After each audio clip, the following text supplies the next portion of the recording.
Hola a todos, buenas noches y bienvenidos a esta nueva tertulia en directo en el canal de YouTube, también por Twitch y por Facebook.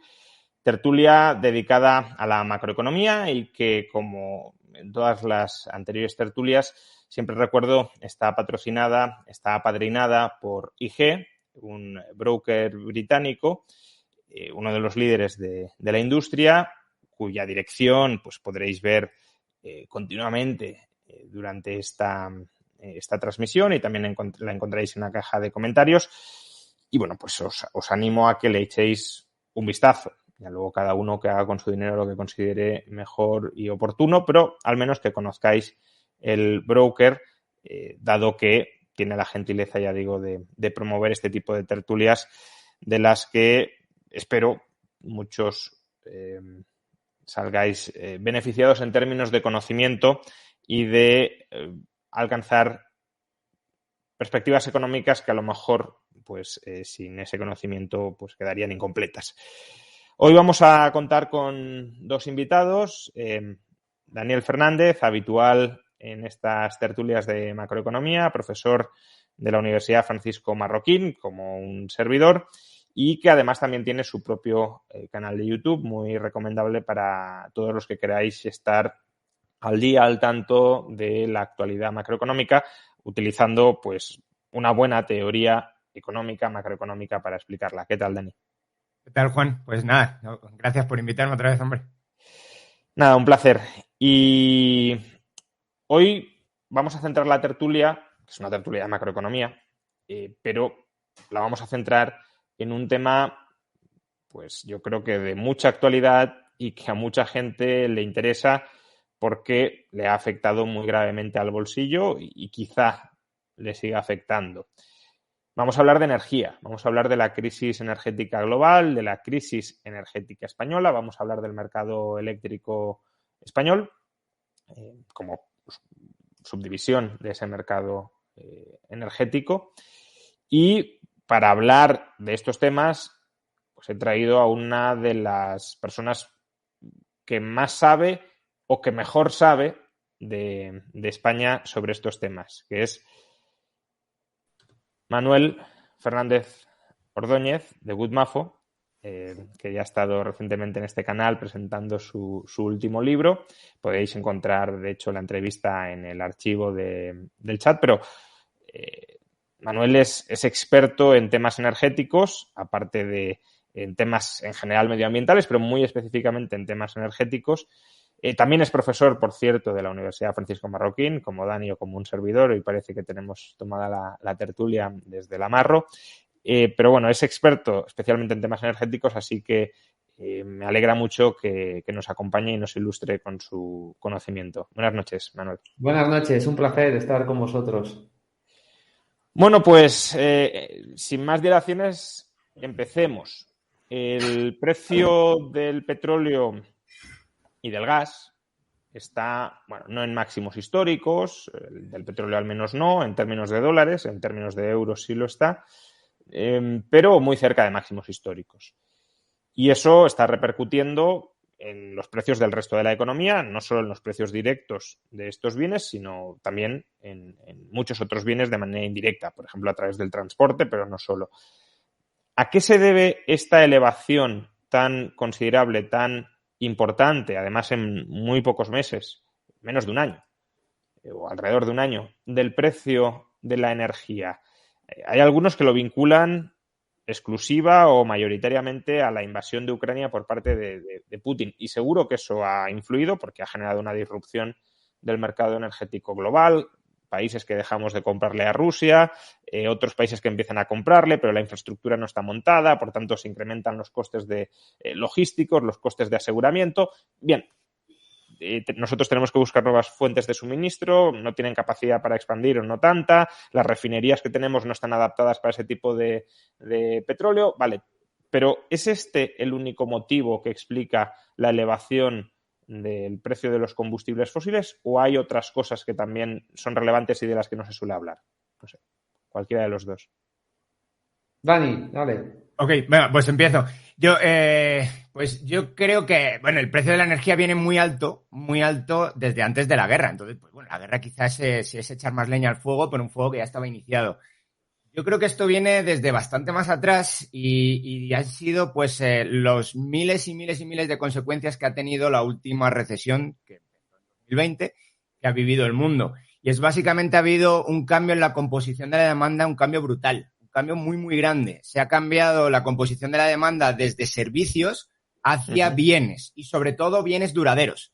Y esto me vas a decir, bueno, ¿y por qué me estás contando, Dani, que tendrá que ver esto con el mercado de la energía? Bueno, pues tiene todo que ver con el mercado de la energía porque la manufactura es mucho más intensiva en energía por unidad de PIB que los servicios. Entonces, al ser mucho más intensiva, se demanda mucha más energía una vez cambia la composición de la demanda. Entonces, tenemos todos los problemas de problemas logísticos que ha vivido el mundo, que se están empezando a arreglar, por cierto, pero tenemos un montón de esos problemas que han venido precisamente por este cambio de la composición de la demanda, pero también los problemas energéticos. Entonces, ya veíamos que desde 2021, finales de 2021 o mediados de 2021, los mercados energéticos, en general, materia prima energética, están muy, muy tensionados, tanto el carbón como el gas. Entonces, creo que esa es una parte importantísima y ahora, si quieres, pues seguimos hablando de la patada de la oferta, que también se ve. Manuel.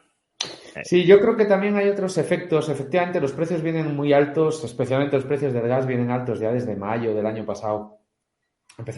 Hubo un escenario ahí a principios de año con Filomena, donde le vimos por primera vez las orejas al lobo, ¿no? Y ahí nos dimos cuenta de una cosa muy importante, que es que para provocar una subida muy drástica y muy rápida de los precios de los combustibles fósiles, no hace falta que se altere mucho el equilibrio oferta y demanda. Es decir, este es un mercado muy volátil, con una restricción en la oferta no demasiado grande, los precios se notan muchísimo, pero muchísimo. Eso lo vimos claramente con Filomena, ¿no? Y hay un ingrediente que a mí me gustaría poner de manifiesto, y es que los países occidentales estamos restringiendo la oferta de combustibles fósiles de manera voluntaria. De manera voluntaria. Y eso se nota en los precios. Es decir, al final hay muchas noticias que nos vienen alertando ya en los últimos meses e incluso antes. Hablo de artículos en Financial Times y en The Economist. Occidentales están reduciendo un montón las inversiones. Perdona, Manuel, es que creo que se ha cortado, entonces si puedes repetir, decías, sí. Había artículos en Financial Times y en The Economist que nos venían advirtiendo de que la oferta en los países... Vaya, parece que tenemos algún tipo de conspiración gubernamental para que esa información fundamental no se emita, porque se está cortando justamente cuando nos vas a explicar. Se corta, yo os escucho bien, no sé. Sí, se corta justo cuando dices la cuestión que falla. Vale, ¿me escucháis bien ahora? Sí, ahora sí. Vale, lo que os comentaba es que los países occidentales están reduciendo de manera drástica las inversiones en prospección de combustibles fósiles. Vale, ahora también se ha cortado, pero creo que lo hemos entendido. El asunto es que se está reduciendo drásticamente la inversión en prospecciones de combustibles fósiles y por tanto, claro, si no estamos invirtiendo en encontrar nuevos yacimientos de combustibles fósiles y no estamos invirtiendo, y ahora os preguntaré por qué, pues obviamente se aumenta la demanda y hay una tendencia a que la demanda aumente. Quizá se nos decía que vamos a una transición energética donde la demanda de combustibles fósiles pues bajará, pero de momento esa tecnología que reemplace de manera muy intensa los combustibles fósiles no se ha visto. Y claro, si la economía crece, pues el crecimiento es intensivo en energía y por tanto seguimos demandando combustibles fósiles, no hemos invertido para incrementar la oferta en el conjunto del planeta, pues tenemos ahí un cuello de botella de estos tan famosos. Pero, ¿por qué motivo no se está invirtiendo? Vale, sí, no se ha invertido durante los últimos años, pero ¿por qué? Vale, yo lo veo muy claro, ¿no? ¿Me escucháis bien ahora, verdad? Sí. Vale, yo lo veo muy claro. O sea, lo que la sociedad está demandando a las empresas privadas en Occidente es que no queremos combustibles fósiles. Primero, la sociedad demanda que no queremos combustibles fósiles. Segundo, las políticas europeas que luego trascienden a los países van en la línea de que no queremos combustibles fósiles y además estamos imponiendo impuestos a los combustibles fósiles. Pues, por tanto, las empresas privadas occidentales que se deben a sus accionistas y sus accionistas son la sociedad generalista, pues están haciendo una transición hacia un modelo energético no basado en combustibles fósiles. Y esto lo que está haciendo es que empresas como las empresas petroleras de toda la vida estén bajando sus inversiones en prospecciones, lo cual está ocasionando una restricción en la oferta, ¿vale? Si uno se fija, bueno, unas declaraciones de un directivo de Aramco, ¿no? Una de las grandes, probablemente la petrolera más grande del mundo, que dice, bueno, yo he aumentado las inversiones en prospecciones en combustibles fósiles, lo que han bajado las empresas occidentales, porque si ellas no quieren sacar petróleo del suelo, ya lo voy a sacar yo para venderlo, ¿no?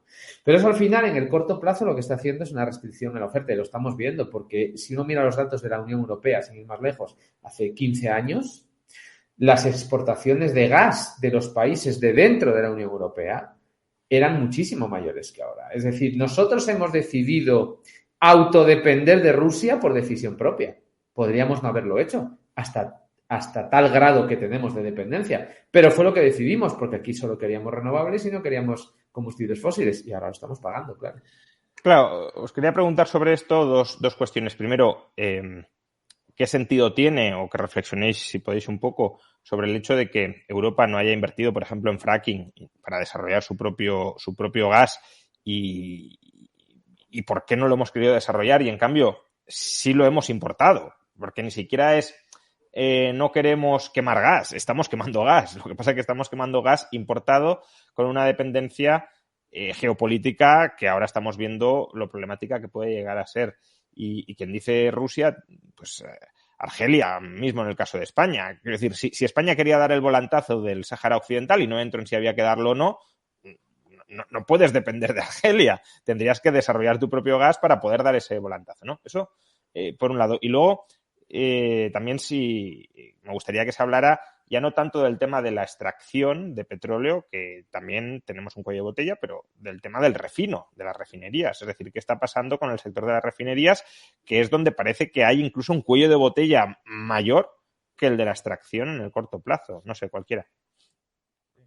Bueno, ahí hay dos graves problemas. Uno creo que ya habéis hablado, pero justo me he caído, que es el de la producción, básicamente, la inversión en producción de combustibles fósiles. Pero luego también tienes que...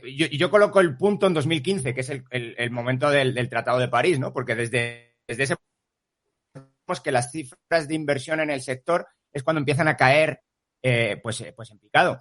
Entonces, no solamente cae en picado en la parte de extracción, sino cae en picado también en la parte de refino. Es decir, cada vez tenemos menos capacidad de refinar combustible en el mundo. Entonces, todo el sector está de capa caída, en el sentido de todo el sector está desinvirtiendo o desamortizando, dejando que se deprecien los activos, y ahora cuando se necesitan de manera pues fuerte, pues no hay capacidad instalada, y nos hemos dado cuenta de que se necesita tiempo, esfuerzo, mucha inversión para tener capacidad instalada, y eso es lo que pasa, que para este invierno no la tenemos y es muy difícil tenerla y es muy difícil conseguirla. En este sentido, España está ligeramente mejor que otros países, al menos en el gas natural, porque tenemos desde hace ya muchos años plantas de lo que se ha llamado ahora regasificación, que bueno, básicamente pasar el gas natural de estado licuado a estado gaseoso de nuevo.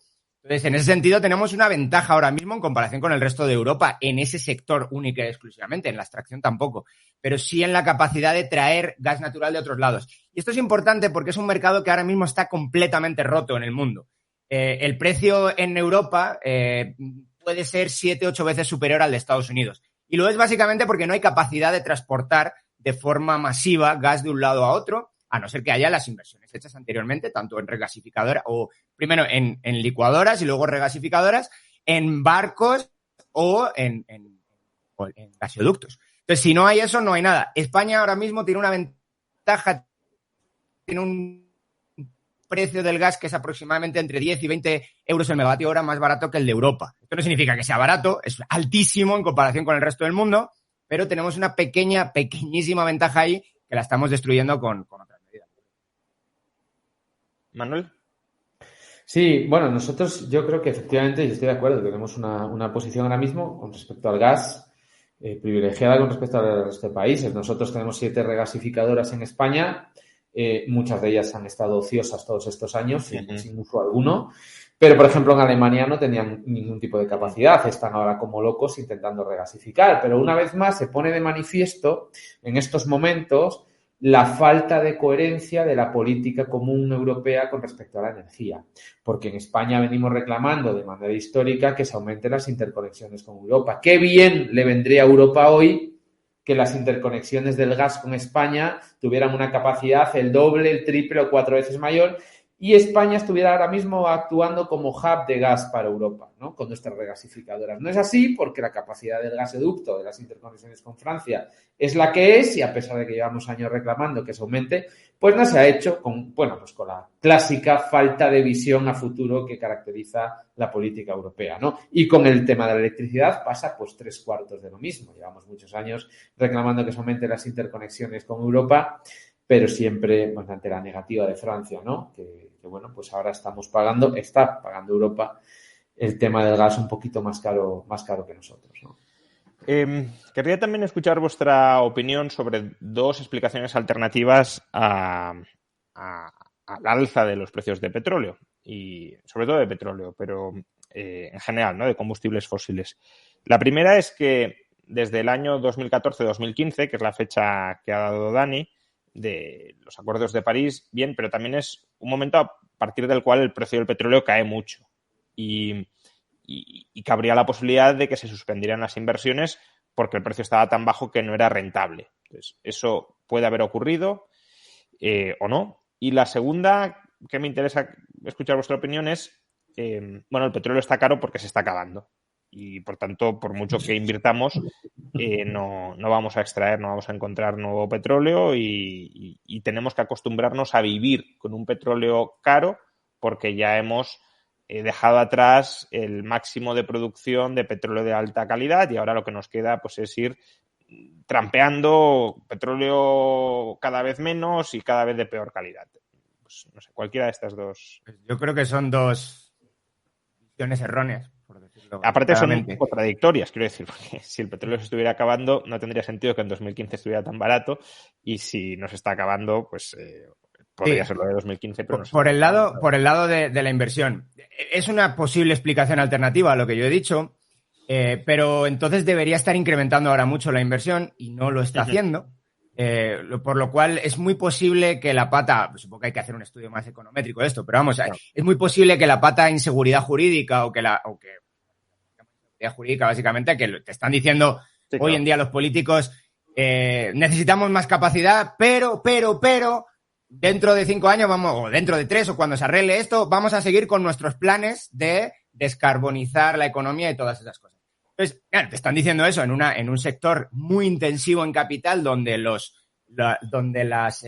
inversiones son muy altas y tardan mucho tiempo en recuperarse, pues evidentemente nadie invierte. Yo creo que esto pesa mucho más que el precio actual del petróleo.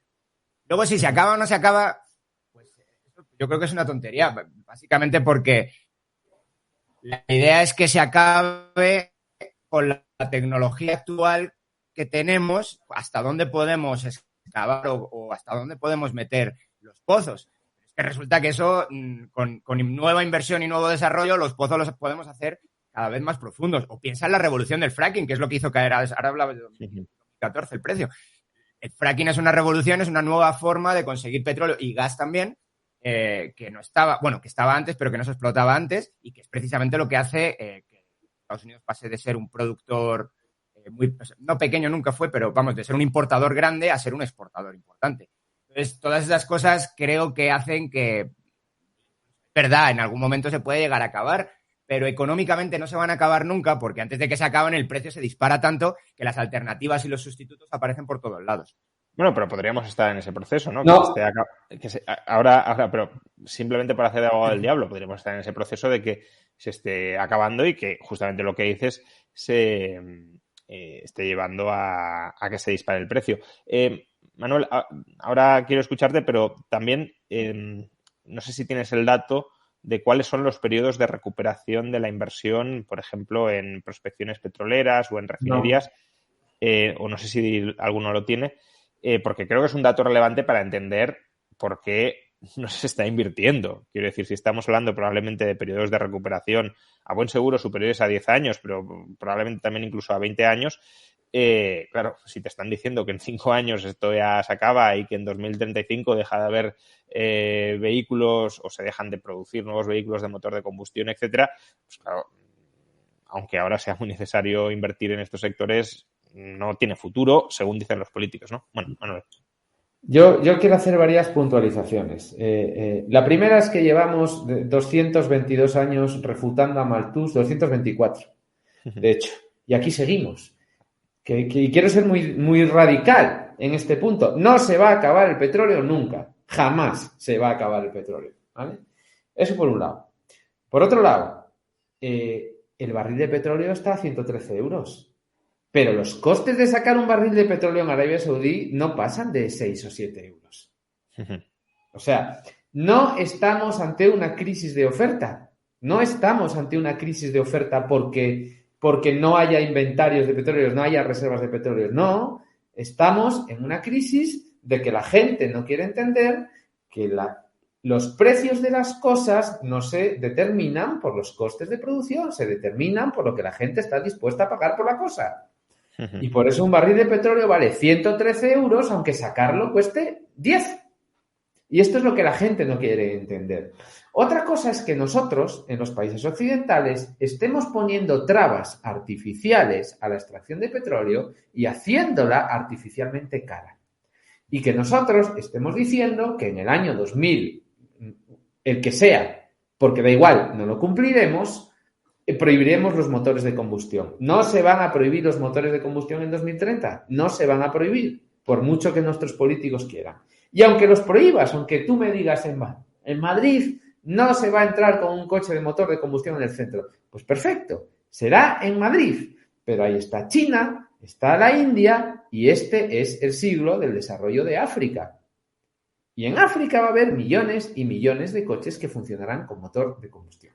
Por tanto, el petróleo va a seguir siendo una realidad y el gas va a seguir siendo una realidad, por mucho que en Europa nos empeñemos en decir que el mundo va a ser 100% renovable en 2050. No va a ser 100% renovable ni siquiera en Europa. Ni siquiera en Europa. Como para ser 100% renovable en el resto del mundo. Y si no, no hace falta más que ver los análisis de la Agencia Internacional de Energía y sus previsiones a 2050, cómo vemos que seguirán siendo los combustibles fósiles los que van a dominar el panorama energético en los próximos 30 años y bastante más allá.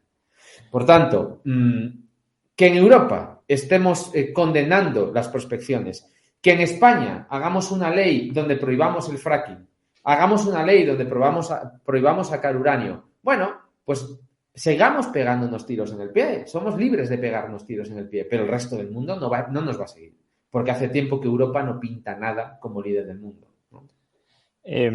Como sé que este canal también lo siguen muchos amigos colombianos y además en Colombia acaban de escoger nuevo presidente, Gustavo Petro, creo que también ese comentario es pertinente para el caso de Colombia, porque Gustavo Petro quiere prohibir nuevas inversiones en nuevos yacimientos de petróleo o nuevas extracciones de carbón y propone básicamente pagarle a los mineros de carbón para que no hagan nada antes que seguir extrayendo carbón, lo cual es un disparate porque ni siquiera es carbón que vaya a quemar Colombia. Es carbón para venderlo al resto del mundo, que si no se lo compra Colombia, se lo va a comprar más caro a algún otro país y por tanto, bueno, es un despropósito que genera pobreza en Colombia. Bien, dado todo esto, dado que no se está invirtiendo, que no sabemos si se va a invertir, pero no parece que vaya a suceder porque las perspectivas regulatorias no son muy favorables, incluso en algunos casos se prohíbe incluso la inversión. ¿Qué creéis que va a pasar con el mercado de la energía a medio plazo? ¿Es algo transitorio como lo era la inflación? Quizá un poco más transitorio si lo queremos, o va para largo. Y eso también tengamos en cuenta que cuando hablamos de largo, pues hay que considerar los ciclos que tienen las commodities. Las commodities no están siempre caras, pueden estar caras durante un periodo de tiempo prolongado hasta que llega la inversión y luego normalmente se desploman por sobreinversión incluso. Pero claro, si no llega la inversión, pues a lo mejor estamos en un invierno de commodities permanentemente caras. No sé, ¿qué perspectiva tenéis ahí? Bueno, yo creo que Europa se hace el harakiri, como estáis comentando ahora, pero no todo el mundo se quiere hacer el harakiri. Estados Unidos, pues Trump ya dijo, esto no va conmigo. Si empieza a haber problemas, imagínate un invierno muy duro, que parece que esto puede ser, vamos, que parece que puede haber racionamiento mínimo de gas y a ver si no hay de electricidad. Cuando estas cosas pasan, la gente pues suele entrar, aunque sea por las malas, en sus sentidos. Y China ya está explotando otra vez un montón de carbón y le da un poco igual que, sinceramente, oye, pues que esto contamina. Y es verdad, contamina un montón, mucho más que el gas, por cierto. Pero, pues oye, es que es esto o morirnos de hambre. Entonces, pues esto. Entonces yo creo que Europa al final tiene dos opciones. Y nosotros con Europa también, evidentemente. O quedarnos atrás completamente y empezar a ser tercer mundo energéticamente, tener fuentes de energía muy caras y fuentes de energía que no funcionan además para todos los lugares. Pues estamos hablando ahora, estamos mezclando quizá un poco mercado eléctrico y energético. Pero es que no hay una alternativa viable para, por ejemplo, una fundición de acero. No la vas a hacer con electricidad, al menos a día de hoy. La tienes que hacer quemando gas o quemando carbón. Entonces, estas cosas pues son cosas de gente que vive en una ciudad y que no sabe muy bien exactamente cómo funciona ni el mercado energético ni el mercado eléctrico. Cuando empiezas a tener un poco de problemas, dices, bueno, pues este invierno vas a tener que bajar el termostato. Ya lo están diciendo, ya están diciendo explícitamente, hay que ahorrar energía, ponte abrigos, el gobierno alemán haciendo anuncios. Entonces, cuando esto pasa, pues habrá una presión, espero, si algo todavía de sentido común en el mundo, habrá una presión para abandonar estas políticas. Manuel, tanto tu perspectiva a medio o largo plazo, si este ciclo de altos precios de las commodities y en particular de los combustibles fósiles va para largo, y también tu perspectiva para este invierno, porque estamos escuchando pues que van a cortar el gas, que va a haber desabastecimiento, que habrá racionamiento de gas porque no llegará para la industria, para el mercado eléctrico, para las familias. ¿Qué puede pasar en Europa y también, y luego vamos descendiendo un poquito más, en España? Bueno, pues pinta mal, porque los precios del gas en los futuros están en el entorno de los 90 euros, por lo menos hasta el Q4 del 2023. O sea que ¿Cuál era el nivel habitual para que lo contextualicemos? ¿Está en 90 euros? ¿A cuánto estaba bueno, en 2019? hace un año y medio estaba 15 el gas. ¿Vale? Estaba 15. Empezó a subir en Filomena, subió de manera muy contenida durante unos pocos días, luego cayó otra vez a niveles normales, en torno de los 20 euros más o menos, y a partir de finales de abril, principios de mayo, empezó una subida en rampa que no tuvo fin, ¿no? Y se empezó a notar de verdad después del verano, ¿no? Con las primeras medidas de la ministra, porque el precio de la electricidad se puso por las nubes, porque el precio de la electricidad está drásticamente condicionado por los precios del gas, ¿no? Al tener un mercado marginalista. Si queréis luego hablamos de este tema, ¿no? Pero lo que nos dicen los futuros es que al menos hasta el Q4 del 2023 el gas va a estar en los 90 euros. ¿Vale? Un gas en los 90 euros significa un pool eléctrico por encima de los 200. Por encima de los 200. Conviene recordar que el precio medio del pool de los últimos, no sé, 7, 8 o 10 años están en el entorno de los 50 euros. ¿Vale? 50 euros. Y estamos con un pool en 200 desde hace 8 meses, sin bajar de 200 en medio, ¿no? Entonces, pinta mal. ¿Restricciones? No lo sé. Habrá que ver si hay una caída todavía mayor en la oferta, cómo se recrudece el tema con Rusia, qué va a pasar con el tema de Rusia. De todos modos, la realidad está haciendo así en nuestra puerta. Knock, knock. Y lo podemos querer ver o no lo podemos querer ver. Pero claro, lo que no podemos es disfrazar todo esto de transición ecológica y acabar haciendo como Alemania, ¿no? Que resulta que la transición ecológica alemana se trataba de seguir operando sus centrales de carbón, ¿no?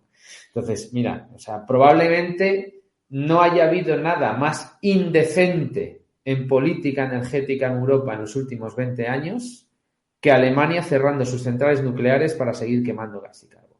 ¿Por qué? Porque cada kilo de carbón que quema Alemania, que es un país rico y se puede permitir no quemarlo, es un kilo de carbón que no quema un país pobre. que tienen derecho a quemarlo. Entonces, que Alemania lleve años predicando que hasta los pobres tienen que dejar de quemar combustibles fósiles y ahora Alemania extienda la vida de sus centrales de carbón, es, como digo, de lo más indecente que hemos visto en los últimos años. Luego hablamos con más detalle del mercado eléctrico, pero como bien decía Dani antes, es un subsector, ¿no?, del sistema energético. Y quizá yo el tema del gas, no sé si por ignorancia, pero para el mercado eléctrico lo veo menos preocupante porque podemos encontrar alternativas que a lo mejor son ineficientes, pero están ahí, como por ejemplo el carbón que mencionabas de Alemania. Pero claro, hay industrias que si les cortas el gas se quedan totalmente paradas, quiero decir, o familias, ¿no? Si no se renueva el sistema de calefacción, por ejemplo, en las viviendas, pues o te llega gas o no tienes forma de calefactar la vivienda.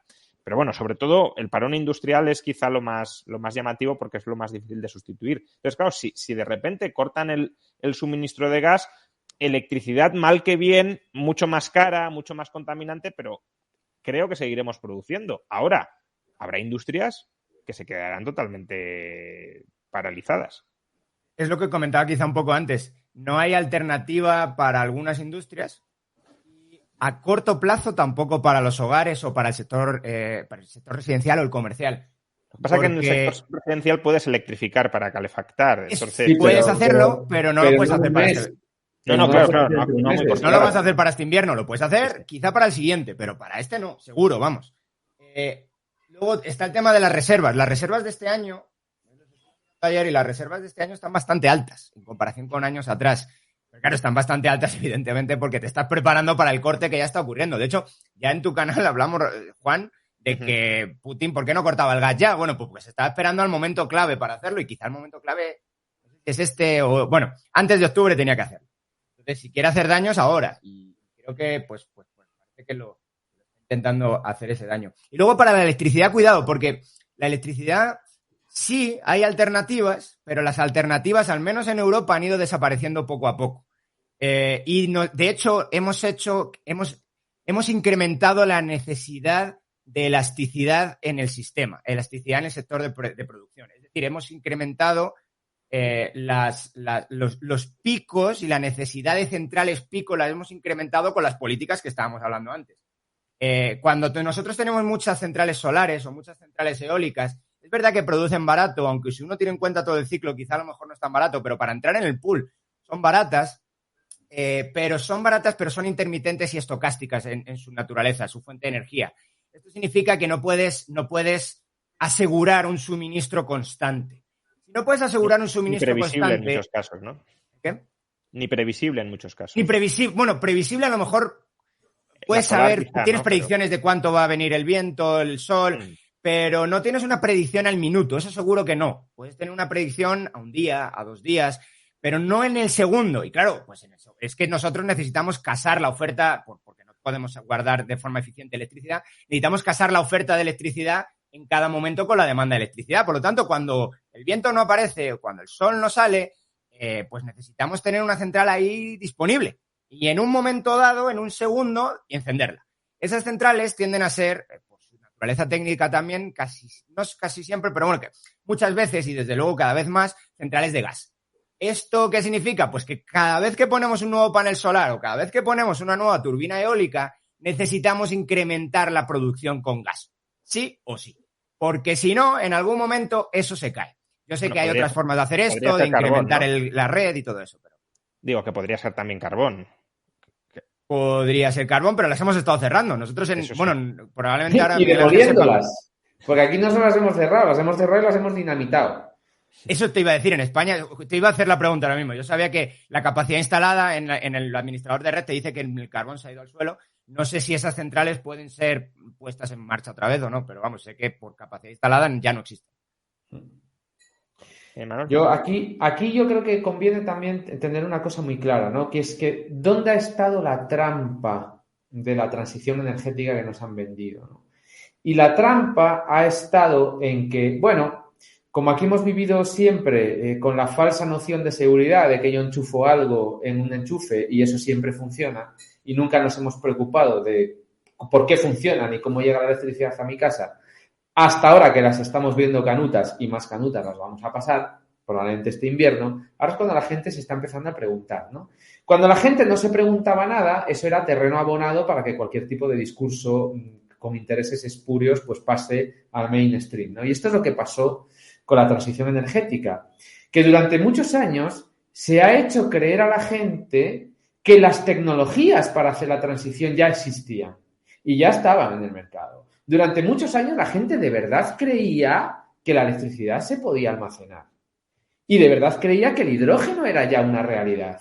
Y lo siento, señores, ni lo es ni lo va a ser en unos cuantos años todavía por venir. O sea, olvidaos de las baterías a un coste barato en los próximos años, olvidaos del hidrógeno a un coste razonable en los próximos años. Porque una alternativa posible a los usos industriales del gas podría ser el hidrógeno.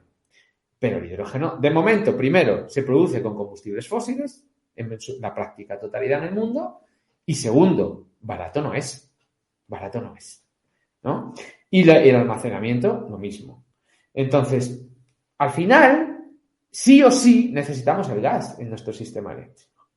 Con otro grado de perversión adicional, que es que, claro, la gente debe pensar que las empresas que tienen centrales de producción están aquí, que tienen algún tipo de ONG y tienen que producir gratis al sistema, ¿no? Efectivamente, como decía Dani, cuanta más penetración haya de energías renovables en valor medio, ¿vale? Menos va a funcionar el gas. Pero como yo tengo que recuperar una inversión, la hora que yo arranque mi central de gas y la meta en el pool en una hora en punta donde no haya cobertura con energías renovables, yo esa hora la voy a cobrar el precio de recuperar toda mi inversión, ¿no? Y esto cae de cajón. O sea, cae de cajón. Porque yo tengo que recuperar la inversión de mi planta. O me la pagáis vía subvenciones o lo meto en pool. Una de dos, ¿no? Entonces esto, por H o por B, los precios de la electricidad van a seguir siendo caros. Y desde luego, con unos precios del gas en el entorno de los 90 a 100 euros para el próximo año y medio, más unos derechos de emisión en el entorno de los 80 euros, estamos hablando de un pool en el entorno de los 250. Ahora podemos topar el gas, dar subvenciones al gas, que esa es otra. La transición ecológica en España acabó siendo subvencionar el gas. Es que también tiene bemoles la cosa, ¿no? Luego hablamos de todo esto, pero... Claro, es que, en fin, si es que no hay por dónde cogerlo. Pero antes de pasar al tema de España, quería plantearte a ti específicamente, Manuel, porque eres el que claramente ha estudiado muchísimo más este tema y además creo que estás preparando también un próximo libro al respecto. Veo en el chat mucha gente diciendo, bueno, ¿y la nuclear no podría ser una alternativa? ¿No nos vendría muy bien la nuclear ahora mismo? ¿Qué papel podría jugar la nuclear si tuviéramos más nucleares? Pero también puede ser la nuclear ahora, en este momento, una alternativa a corto plazo o ya estamos vendidos. Bueno, no es una alternativa, es una realidad. O sea, aquí hay que separar dos horizontes temporales, ¿no? Estamos hablando, por un lado, de las centrales nucleares que ya tenemos y, por el otro lado, de la construcción de nuevas centrales nucleares.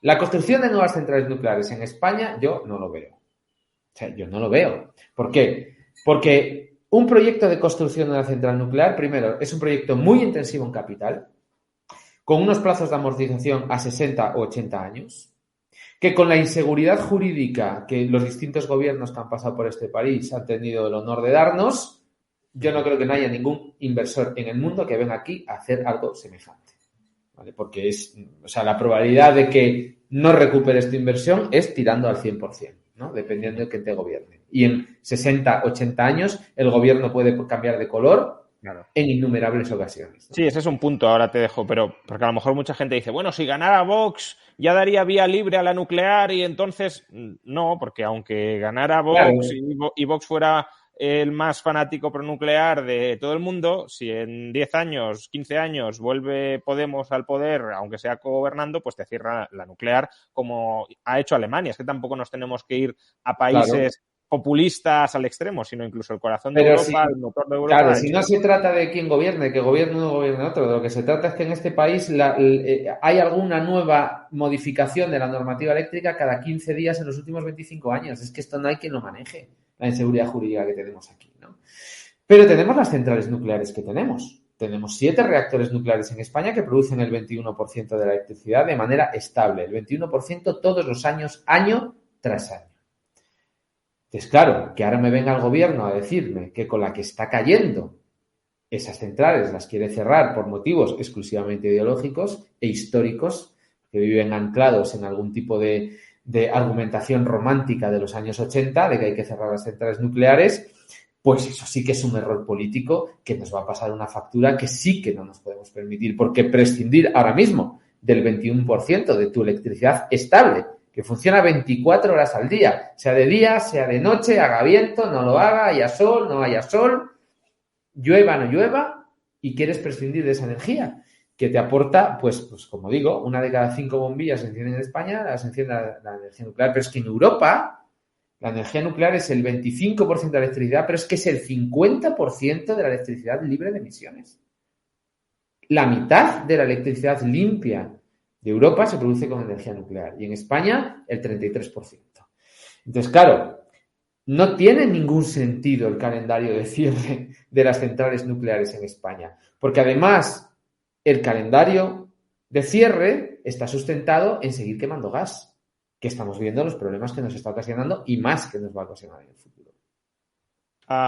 Pero lo que estás planteando, Manuel, es una forma, retrasar el cierre de las nucleares, de no encarecer todavía más la electricidad. Pero claro, por supuesto. Abaratarla... Es que es una falacia, es que era lo que decía yo antes, es una falacia pretender creer que si tú mañana cierras las centrales nucleares en España y te quedas sin el 20% de electricidad, ese 20% lo vas a sustituir con renovables. No, es verdad. No lo vas a sustituir con renovables. Vas a sustituir con renovables una parte y la otra parte la vas a sustituir con gas. Claro, los dueños de las centrales de gas están dando palmas con las orejas. Y ahora, pues, mirad quiénes son los dueños de las centrales de gas y unid los puntos de lo que está pasando, ¿no? Mercado ahora internacional. perdón. Bueno, sí, pero ahora hablaremos de medidas como el tope del gas y demás, y a quién benefician, a quién no. Pero bueno, Dani. Bueno, yo era simplemente como nos estábamos moviendo el tema internacional, quería tocar algunos puntos que ya están haciendo que nos preocupemos mucho. Y se está tensionando tanto este mercado del gas natural licuado, es decir, Europa lo necesita por todos lados, Asia también, que algunos países ya tienen problemas para acceder o sea, se están quedando fuera, no pueden competir en precio por ese. Es el caso, se ha saltado las noticias, Tailandia y Pakistán. Los dos necesitan gas para su suministro eléctrico, para su estabilidad de la red eléctrica, y los dos están anticipando, ya no han conseguido en el mercado, o han conseguido mucho menos de lo que necesitaban, y los dos están anticipando cortes de luz, están anticipando cortes de energía eléctrica. Entonces, no quiero decir que esté aquí Europa todavía, pero algunos países pobres, con menos capacidad de compra, empiezan a estar en ese lugar. Pero ojo, yo creo que no voy a decir que es absolutamente premeditado, ¿no? Pero yo sí quiero recordar aquí que el hacer artificialmente caros los combustibles fósiles sí es una política premeditada de la Unión Europea. De hecho, cuando los precios de los derechos de emisión comenzaron a subir de manera ya manifiesta hace 1 año y pico, nuestra ministra de Transición Ecológica, Teresa Rivera, se congratulaba en el Twitter de ello y decía que los derechos de emisión estaban empezando a dar las señales de precio adecuadas, que era que los combustibles fósiles son caros. Y claro, yo podría estar de acuerdo con ella si esto fuera un mercado y tú como consumidor pudieras prescindir de comprar combustibles fósiles e irte a otras tecnologías que no emitieran combustibles fósiles porque las señales de precio de los combustibles fósiles son altas. Pero claro, como no tienes alternativa y los combustibles fósiles y el gas lo tienes que consumir sí o sí, si me estás poniendo el gas caro en base a impuestos, nos estás poniendo el gas caro. Pero parece mentira que estando en el gobierno no vieran que al final eso es un tiro en el pie que te va a ocasionar, para empezar, la inflación, con la que resulta que ahora no puedes vivir. Y ahora tienes que hacer lo que sea para bajar la inflación. Entonces resulta que cuando hace 1 año y poco te congratulabas de que los derechos de emisión fueran caros y de que el gas fuera caro, ahora resulta que ahora acabas subvencionando el gas porque tienes una inflación que no puedes vivir con ella y te va a costar el gobierno. Bueno, yo ya ni siquiera me conformaría con que hubiese un mercado, sino con que al menos se le hubiese trasladado a la población la percepción real de cuál iba a ser el coste de todo esto. Porque, claro, decir no, los derechos de emisión están reflejando el precio que han de reflejar, bueno, claro, si quiere renunciar a los combustibles fósiles y hacerlo a través de un mecanismo de pseudomercado, pues se tienen que encarecer mucho el precio de esos combustibles fósiles. Ahora, ¿la población es consciente de lo que va a suponer con la tecnología actualmente disponible forzar un abandono de los combustibles fósiles? Y creo que ese debate o esa información pública es lo que claramente ha faltado durante los últimos años, donde más bien se nos ha vendido propaganda ideológica embotellada y mucha gente la ha consumido entusiastamente, hay que decirlo también. Vamos al caso más particular de España, ¿no? Hemos hablado, aunque hemos ido tocando, es verdad, pero hemos hablado en general de la situación global, pero a lo largo de la conversación habéis mencionado, bueno, España tiene su particularidad en el mercado de gas, no estamos tan mal como Europa, estamos mucho peor que el resto del mundo, pero no tan mal como Europa. En el mercado eléctrico también se nos ha dicho que tenemos la excepción ibérica, que no estamos exactamente igual que el resto de Europa. Por tanto, de todo lo que hemos contado hasta el momento, gas caro, petróleo caro, electricidad cara, riesgos de desabastecimiento, riesgos de racionamiento, falta de inversión y, por tanto, incapacidad de aumentar la oferta en el corto o medio plazo. De todo esto, ¿qué afecta al caso o qué aplica, qué es aplicable al caso español? ¿Qué no sería aplicable? No sé, por ejemplo, en el caso del gas, nuestro gas no depende de Rusia, no le compramos gas a Rusia, se lo compramos fundamentalmente a Argelia. ¿El precio de Rusia también nos afecta aunque tengamos un proveedor distinto? Explicadme un poco todo esto. Claro, sí. La idea es la siguiente. Si ya tienes un contrato, no. Ya tienes el contrato firmado, a no ser que se rompa, no. Pero cualquier compra nueva, tú estás comprando a un precio, es un commodity, estás comprando a un precio que le importa. O sea, cuando se tensiona el mercado mundial, pues hay que competir con el resto por conseguir atraer la materia prima. Pero ¿con quién competimos? Porque antes también comentabas, en Europa el precio del gas está mucho más caro que en Estados Unidos. ¿Por qué? Porque no puede haber ese arbitraje entre el mercado del gas estadounidense y el mercado del gas europeo. En el caso de Argelia, ¿con quién competimos? Si no le compramos nosotros el gas a Argelia, ¿quién se lo compra? ¿Se lo puede comprar, por ejemplo, Alemania? ¿Se lo puede comprar Polonia? ¿O esos países dependen sí o sí de Rusia y, por tanto, son como islas energéticas frente a Argelia? Bueno, puede entrar por Italia, porque Italia tiene otro gasoducto. O sea, nosotros tenemos uno, nosotros tenemos dos. Competimos con tenemos Europa uno, a través de el Italia. otro lo tenemos de adorno ya. Bueno, sí, es verdad. Sí. Uno de adorno y otro que funciona todavía. Pero existen dos. Y Italia tiene otro. Italia sí está conectada. Pero el problema es que al final ya no estamos hablando solo de quién puede comprar el gas a Argelia por gasoducto, que o somos nosotros o es Italia fundamentalmente, ¿no?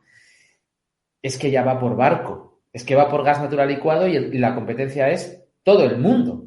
De hecho, uno de los aspectos cuando Filomena era que había barcos con un contrato, con un destino fijo para ir a descargar gas natural licuado a algún barco, a algún puerto del mundo y se daban la vuelta para irse a China porque pagaban más. Porque en China estaban en una ola de frío que era todavía peor que era nuestro, ¿no? Aumentando la demanda de gas de manera brutal. Coincidió también con una enorme sequía en Brasil, que también hizo aumentar la demanda de gas porque tenían la hidroeléctrica. Es decir, fue la tormenta perfecta, ¿no?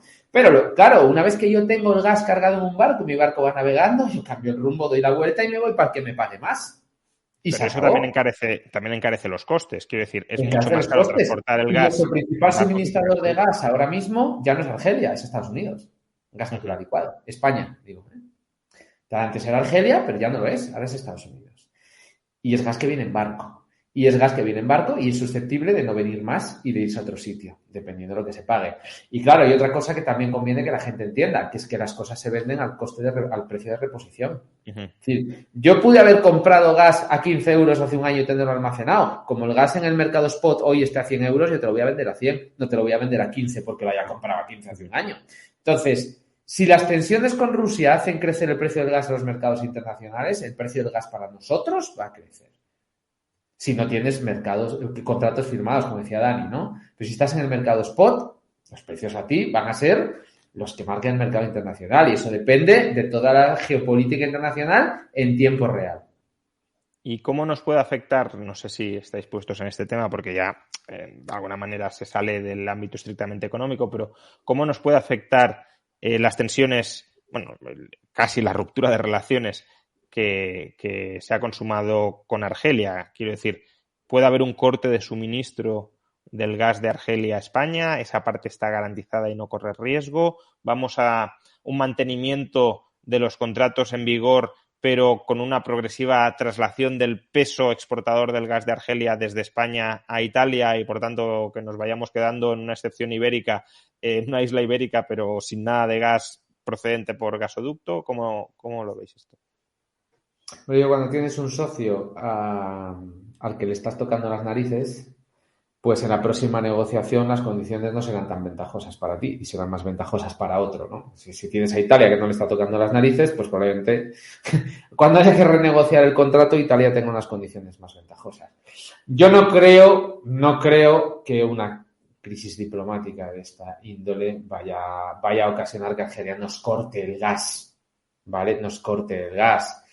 Pero bueno, sí que probablemente los precios no sean los de antaño, cuando haya que renegociar los contratos, y tendremos que ir buscando alternativas, ¿no? Que será gas natural licuado, por supuesto. Porque el gasoducto del Magreb, que venía de Marruecos, el gas en realidad venía de Argelia, no viene de Marruecos. Con lo cual, la fuente del origen del gas es la misma, ¿no? Dani, no sé si quieres añadir algo o... No, pues, no sé qué va a hacer el gobierno de Argelia. Tiene todo el sentido lo que está diciendo Miguel Ángel. Vale, entonces estamos hablando de excepción ibérica en este caso del gas, pero también se nos ha vendido que hay una excepción ibérica en el mercado eléctrico. ¿Por qué esta excepción ibérica? Es decir, ¿por qué lo llamamos excepción ibérica si el mercado eléctrico pues es un mercado europeo y además hasta cierto punto la estructura de mercado pues no se aleja tanto de muchos mercados europeos? ¿Por qué excepción ibérica? Cada vez que se habla, es como hablábamos antes del precio del gas que se rompe entre lugares, ¿no? Si se puede transportar, esta es la clave. Entonces, ¿podemos transportar energía al resto de Europa? Sí, pero de forma limitada. La conexión no permite tampoco que, o sea, no está completamente interconectado el sistema eléctrico español con el francés. Entonces, hay intercambios internacionales, pero, por cierto, el principal intercambio internacional, que es una red como tal, es con Portugal, porque ahí sí hay por eso se llama excepción ibérica, ¿no? Porque incluye a los dos, a España y a Portugal. Pero cuando vemos la conexión con Francia, pues existe, pero no es una conexión muy grande. Pasa algo similar con el gas, bueno, más grave con el gas. Entonces, la idea es un poco esa. Es excepción porque somos una isla, porque no podemos mandar o traer energía en cantidades que sean pues, importantes para el mercado. En este caso hablamos de energía eléctrica, por aclarar. Energía eléctrica o el también gas. Del gas, pero bueno, que estamos hablando de... Bueno, el carbón sí lo podemos hacer porque es fácil de transportar. El petróleo es un poquito más difícil, pero también lo podemos hacer. Entonces, bueno, ahí no hay excepciones. Sí, pero yo creo que con la excepción ibérica, a lo que en electricidad, esta noticia que ha estado en los medios, ¿no? De manera recurrente en las últimas semanas, a lo que nos referimos es que es una excepción porque la Unión Europea, la Comisión, nos ha permitido intervenir en el mercado eléctrico para dar una subvención al precio del gas, de tal manera que como el mercado de electricidad es marginalista y el precio lo marca la última tecnología que entra, y generalmente es el gas o es otra tecnología a precio de gas, ¿vale? Si subvencionamos el precio del gas, conseguimos hacer bajar el precio del pool. Esta es una intervención del mercado que no está permitida según la legislación y el sector liberalizado en España, porque es una transposición de normativa europea, ¿no? Entonces, España tuvo que pedir permiso a Europa, permiso que le dieron para hacer esta cosa que se llamó la excepción ibérica, porque, como dice Dani, afecta a España y Portugal, porque España y Portugal comparten mercado mayorista de electricidad. Y esto lo que hace es que al subvencionar el precio del gas, lo que tiene que pasar, y pasa, es que el precio del mercado mayorista baja, ¿vale? Y esto tiene una serie de cosas buenas, que es que el mercado mayorista baja, y tiene otra serie de cosas malas, como que estamos subvencionando la electricidad a Francia y a Portugal con dinero de los españoles. ¿Por qué? Porque si tú estás en un mercado europeo y de repente tú artificialmente bajas tu precio, ¿qué van a hacer los franceses? Comprarte a ti más electricidad. que los franceses demanden más electricidad de España, al final es como si los españoles estuviéramos consumiendo más electricidad, ¿vale? Porque aumenta la demanda que tienes que mandar a Francia. Y esa demanda está subvencionada en una buena parte, pero es una subvención que estamos pagando los españoles y los franceses están comprando electricidad más barata, ¿no? Entonces, es divertidísimo eso. Sí, supongo que lo has visto ya. Yo creo que tardó tanto en aprobarse porque, claro, era un marrón muy gordo lo del mecanismo de ajuste en frontera. Porque, claro, ¿qué íbamos a pasar con esto, no? Y al final, bueno, pues nada, el otro día, bueno, en un artículo se calculaba que más o menos van a ser 1.000 millones de euros en subvenciones que le vamos a dar ahí a Francia y a Portugal. Y a Marruecos también, aunque en mucha menor medida, ¿no? Usualmente somos importadores netos de energía eléctrica de Francia y desde que entró la medida, que lleva, ¿qué? 10 días, ¿no? Un poquito más, somos exportadores. Vamos, la línea casi está copada, totalmente ocupada en exportaciones de España a Francia. ¿Cómo es? Claro. Lógico pensar que iba a ocurrir. Han intentado meter ahí un mecanismo de ajuste que no sé si va a funcionar, de un sobrecoste por el uso de la red que no creo que compense de precios. De todos modos, Juan, esto es de primero de subvenciones. Es decir, o sea, si tú subvencionas un bien, ¿qué le va a pasar a la demanda del bien? Sí, claro que lo... Pues si estás subvencionando el precio del gas, pues no aumenta la demanda de gas. O sea, es que es de primero de subvenciones, no... Y es algo muy interesante porque se supone que para evitar la dependencia del gas deberíamos estar haciendo todo lo contrario, una señal de mercado, si es suficientemente caro, se deja de utilizar, o al menos marginalmente se deja de utilizar. Curiosamente, lo que estamos haciendo en España es incentivar el uso del gas en un momento donde es ultra escaso el gas en el mundo. Porque es la claudicación del gobierno de España ante la realidad. Y de que la transición ecológica era un sueño escrito en un papel. Pero la realidad ha venido a decirte que dependes del gas, que vas a depender del gas, que tu sistema energético y, por tanto, todo tu sistema económico y toda la economía de tu país depende del gas, tienes una inflación brutal, el país se te va al carajo y tienes que acabar subvencionando el gas, que es haciendo lo contrario de lo que me llevas vendiendo desde que estás en el gobierno y, sobre todo, cuando estabas en la oposición. Claro. Antes mencionabais que hay empresas a las que les interesa o les puede interesar este mecanismo. ¿Es así? Es decir, este gobierno muchas veces se nos vende como un gobierno antiempresarial. Ayer mismo, ¿no? Pedro Sánchez decía que hay grandes grupos, grandes poderes económicos que quieren tumbar este gobierno, pero que no va a dejar que este gobierno se tumbe. ¿El topar el precio del gas beneficia a las empresas o las perjudica? Depende de quién seas. Pero si está concentrada, o sea, si tú tienes fuentes de energía en todos lados, te puede beneficiar por un lado y te puede perjudicar por otro. La idea es que, como estaba hablando antes Miguel Ángel, el precio, o sea, el mercado, eso sí, el mercado no de contratos Manuel, de futuros, pero Miguel, el contrato... Miguel contrato... Ángel es el... Bueno, no es el malo, pero... No, que has dicho Miguel Ángel, que es Manuel, no Miguel Ángel. Ah, perdón. Miguel Ángel es el malo. Tampoco lo calificamos de perdón. Aunque, bueno, habría mucho que hablar. Es que veo ahí Mafo y aunque seas el good Mafo, sí, yo te conozco como el good Mafo. Perdón, sí. Estaba diciendo, en el caso de de que seas una, pues, a ver, todos los que quedan por debajo del precio en el pool, todos esos están recibiendo el precio del marginal. Entonces, todos esos se supone que están teniendo beneficios extra, entre ellos los renovables también. Entonces, lo que, por ejemplo, la Agencia Internacional de la Energía decía, que es algo que yo usualmente me gusta mucho lo que dice la Agencia Internacional de la Energía, pero no necesariamente todo, lo que decía es, como se están generando beneficios muy grandes en la industria, que habría la posibilidad de hacer subvenciones a los consumidores más vulnerables con esos beneficios extra que están teniendo el resto de gente. Claro, ¿cuál es el problema de esto? Pues que echa la ley, pues echa la trampa. ¿Y cómo vas a diseñar eso sin que haya arbitrajes legislativos luego y que se aprovechen de ello quien realmente no lo están necesitando?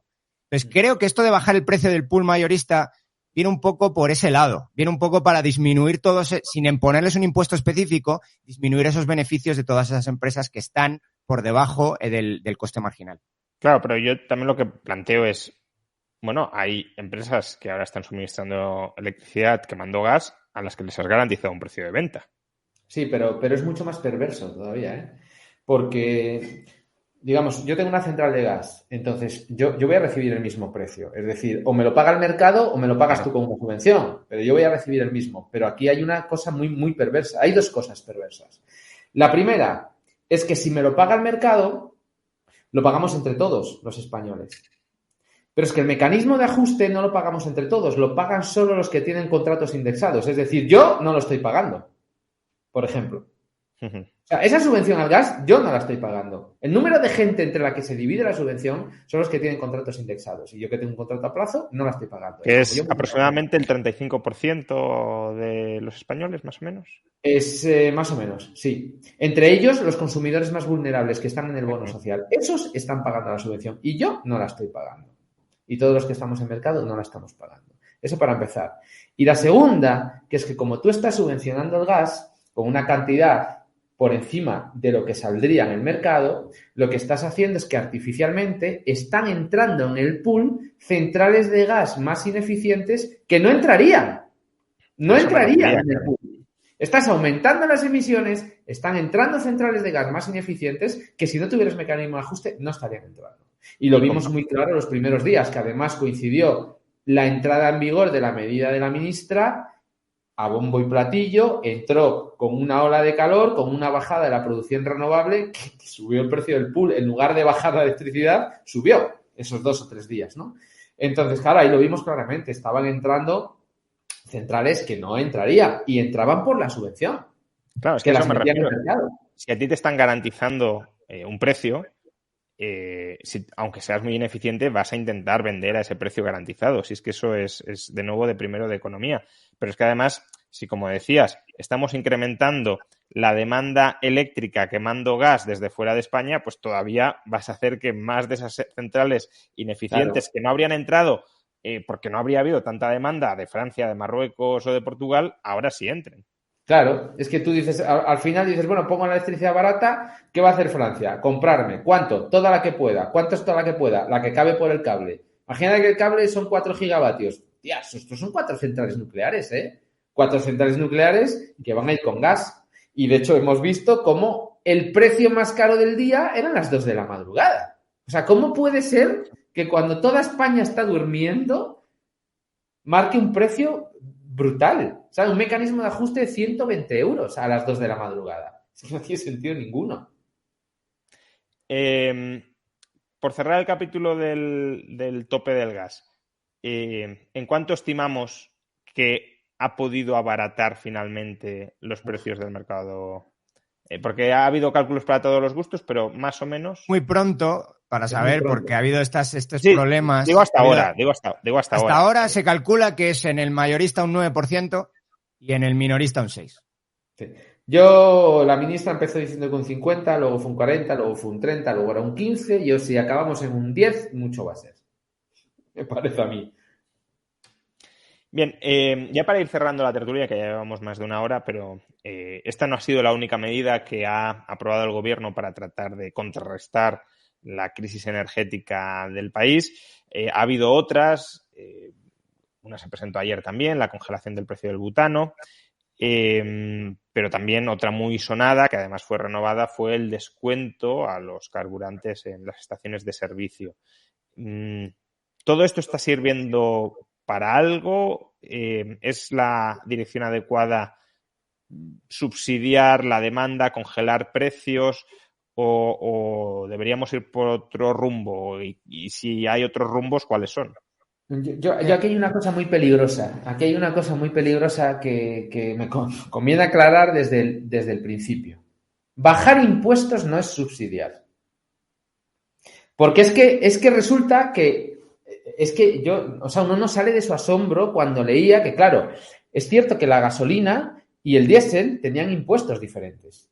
La gasolina tenía una presión fiscal mayor que el diésel. Bueno, es que leíamos por ahí que es que el diésel estaba subvencionado. ¿Pero cómo que subvencionado? O sea, por favor. O sea, bajar los impuestos no es subvencionar. Entonces, yo creo que bajar los impuestos va en la buena dirección. En la buena dirección. El problema que ha tenido el gobierno, la mala suerte que ha tenido el gobierno, es que tomando medidas en la buena dirección, queriendo aliviar la presión de los precios sobre los ciudadanos, el mercado se ha comido todas las medidas del gobierno. Se comió las de la electricidad y se ha comido las del gasoil, ¿no? Entonces, está muy bien. Bajar el IVA está muy bien. Ojalá lo bajaran para siempre. Un comentario sobre eso, ¿no? Porque cuando dices se las ha comido, te refieres a que el mercado ha subido el precio aprovechándose de que han bajado impuestos o de que por otras causas exógenas el precio ha subido y por tanto no hemos notado la bajada de los impuestos en precios, pero que si no hubiese habido esa bajada de impuestos, los precios hoy todavía serían mayores de lo que son. Uh-huh. Yo creo que, a ver, yo creo que pueden ser. Tú nos puedes explicar la parte de que la bajada del IVA se la coman las empresas, ¿vale? Yo creo que además de eso, si es que eso puede ser cierto, ahora nos lo cuentas, yo creo que hay factores exógenos, como ha pasado con la electricidad. Cuando la ministra tomó la medida de bajar el IVA del 21 al 10, es una buena medida. Bajar el impuesto a la electricidad, el impuesto especial del 5,11 al 0,5 es una buena medida. Ojalá en lugar de ser transitoria fuera definitiva para siempre. Y quitar el impuesto del 7% a la generación es una buena medida. En total puedes bajar el precio de la luz un 20%, un 21%. Pero claro, si la luz se te multiplica por 3, pues porque el precio del gas te sube de $20 a $100, pues se ha comido todas tus medidas. Ha sido el mercado.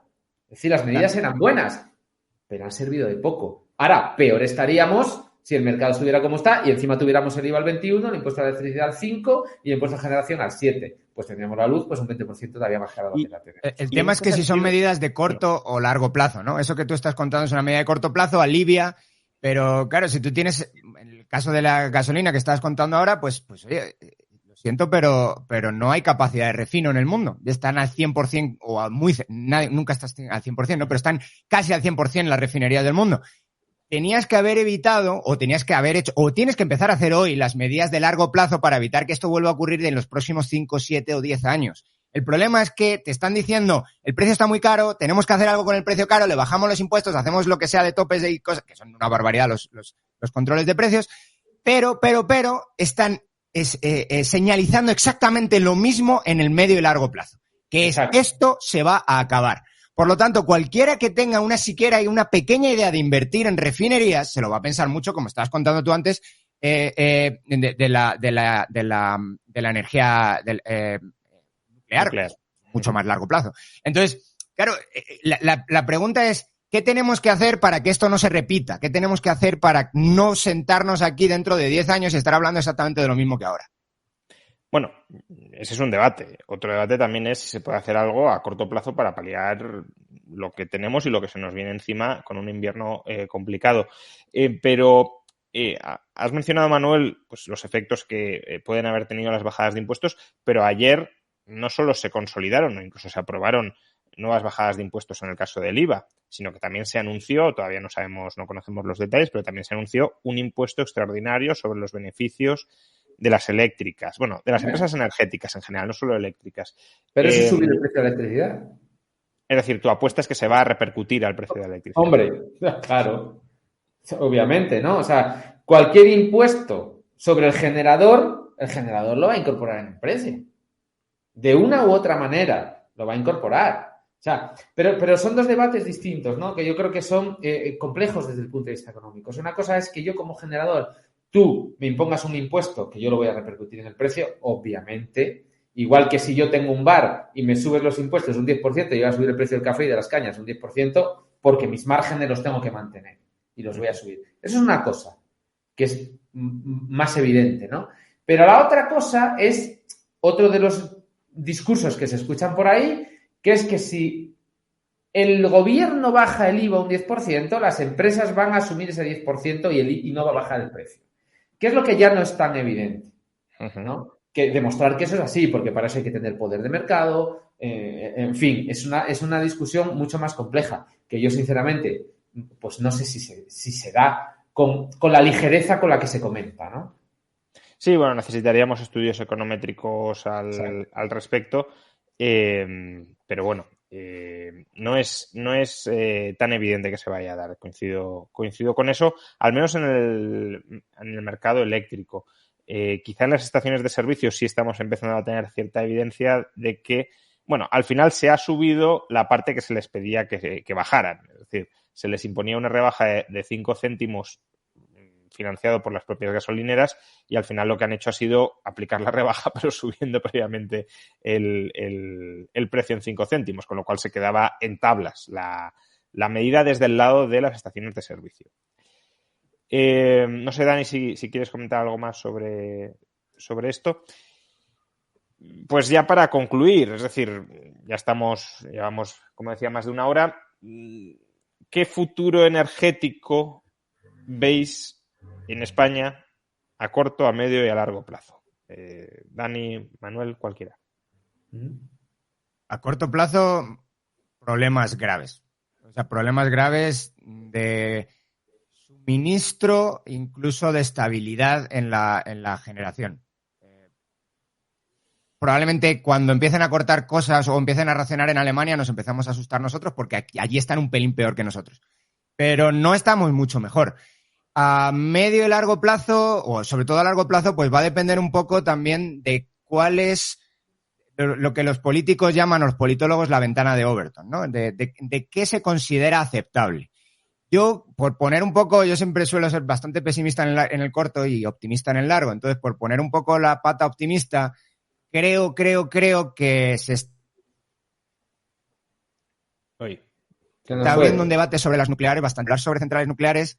Era casi, pues no sé, ¿qué quieres? ¿Acabar con exterminar la humanidad o algo así? Y ahora, pues parece que se está dando la vuelta a la tortilla y la gente está viendo cada vez con más, creo, es una sensación también, pero cada vez está viendo con mejores ojos en la energía nuclear.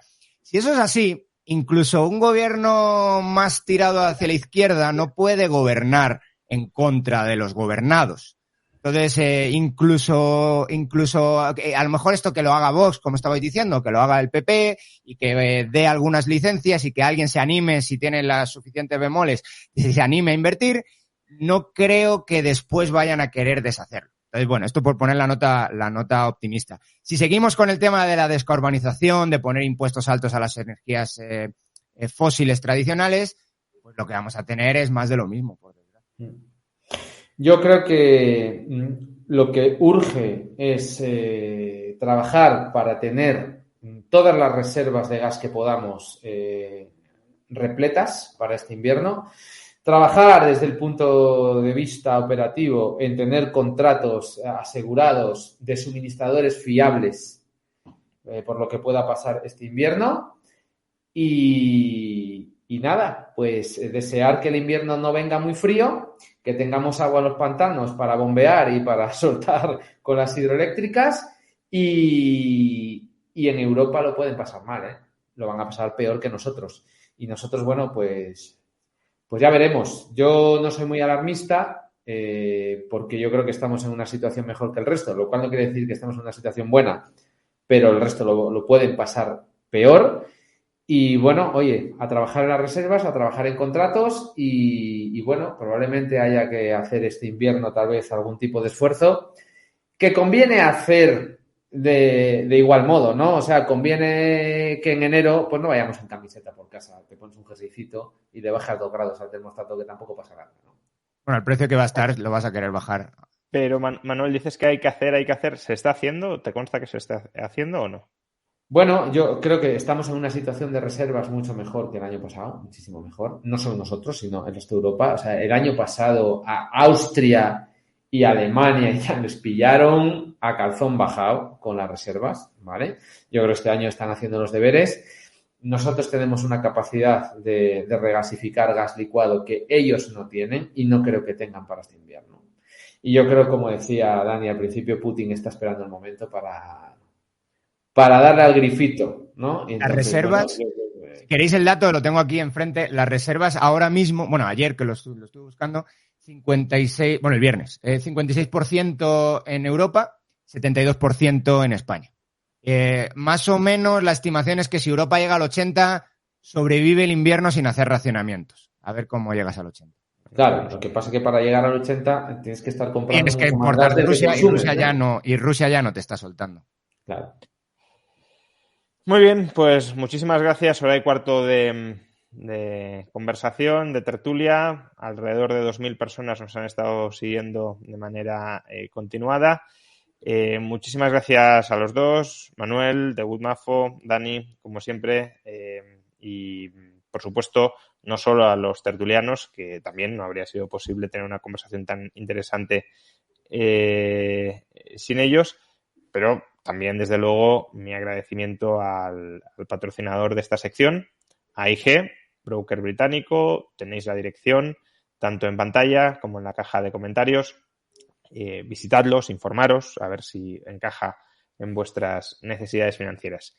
Muchísimas gracias a todos y nos veremos la semana que viene en otro directo cuyo contenido ya anunciaré, pero será la semana que viene y por tanto podremos charlar de otros asuntos, quizá no tan de actualidad, pero también pertinentes. Hasta entonces.